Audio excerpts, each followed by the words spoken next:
Good afternoon, my dear brothers and sisters.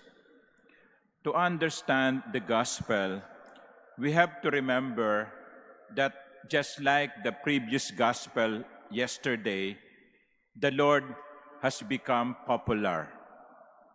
The Lord sent his disciples to proclaim the kingdom and to heal the sick, and many were cured. Jesus himself also healed the sick, cured the many people who came to see him. And therefore, people have been talking about it. Ganun naman tayo, no? Pag mayroong bago, pinag-uusapan. Ano yung nangyari? Ano ba yung nangyayari? Ano ba yan? And Herod the Tetrarch, the one responsible before the Roman Emperor for the entire region of Galilee, was curious. Teka muna, ano yung pinagkakaguluhan ng mga tao? Ito ba'y banta sa katahimikan? Ito ba'y banta sa pananakop ng Roma? And he was very, very much interested. But he was a little bit hesitant to see Jesus. That's why at the end of the gospel, it says there, he kept trying to see him. Maraming beses niyang pinagbalakan na makita si Jesus. The question is, did he see Jesus? Was he able to meet Jesus in person? Because trying to see the person does not mean seeing the person. So, yung intensyon ay hindi pa yun aktual. Kaya ang tanong ay, nagkaroon ba siya ng pagkakataon na makita si Jesus? Yung bang kanyang balak ay hanggang balak na lang? Drawing, ika nga. Well, if we read the whole Gospel of Luke, we know that Herod was not able to see Jesus not until the trial. When Pilate knew that Jesus came from Galilee and he sent Jesus to Herod, doon lang sila nakita.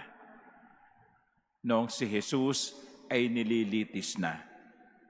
Gusto niyang makita si Jesus, pero hindi siya nagkaroon ng pagkakataon hanggang sa sumapit yung oras na si Jesus ay nililitis. Imagine, my dear brothers and sisters, what could have happened if Herod was able to see Jesus earlier. Siguro, nakumbinsi siya ni Jesus na baguhin ang kanyang buhay. Tandaan natin, ito si Herodes na nakikisama sa asawa ng kanyang kapatid. Pinagsabihan siya ni Juan Bautista, hindi tama na kinakasama mo ang asawa ng iyong kapatid. Yun ang dahilan kung bakit si Juan Bautista ay naputulan ng ulo.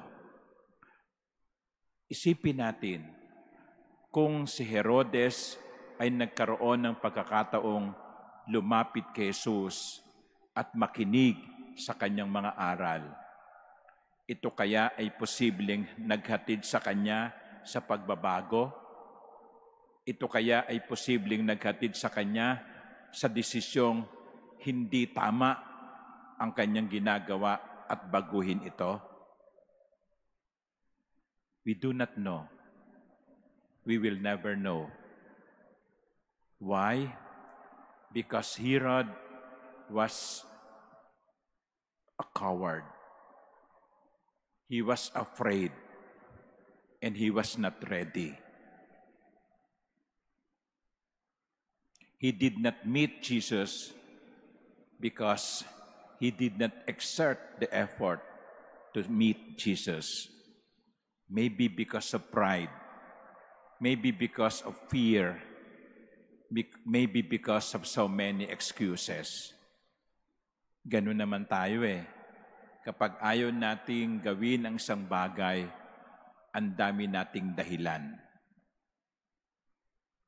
Pero ano kaya kung yung mga bagay na dapat nating gawin ay ginawa natin o nagawa natin dahil isinantabi natin ang ating yabang, isinantabi natin ang ating takot, isinantabi natin ang ating hiya. Kadalasan, may mga bagay tayong dapat na nagawa. Kaya lang, naunahan tayo ng takot, naunahan tayo ng hiya, naunahan tayo ng yabang. At sa bandang huli, sasabihin natin, sayang. Ganun si Herodes. Sayang. Sapagkat pinili pa niyang lumayo kaysa lumapit sa Panginoon. Many things could have been accomplished.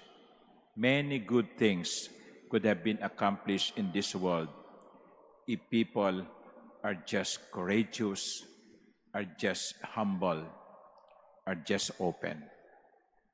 Today, we celebrate the memorial of San Lorenzo Ruiz and his companion martyrs.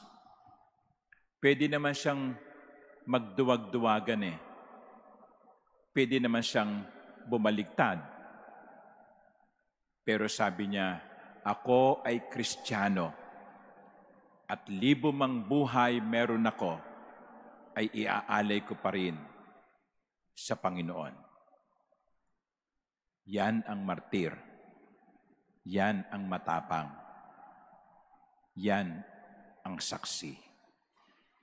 My dear brothers and sisters, all of us are called to be martyrs. Not martyrs that would mean shedding of our blood, but martyrs who are witnesses to the faith. Sana, huwag tayong unahan ng takot. Huwag tayong unahan ng yabang. Huwag sana tayong maging katulad ni Herodes. Amen.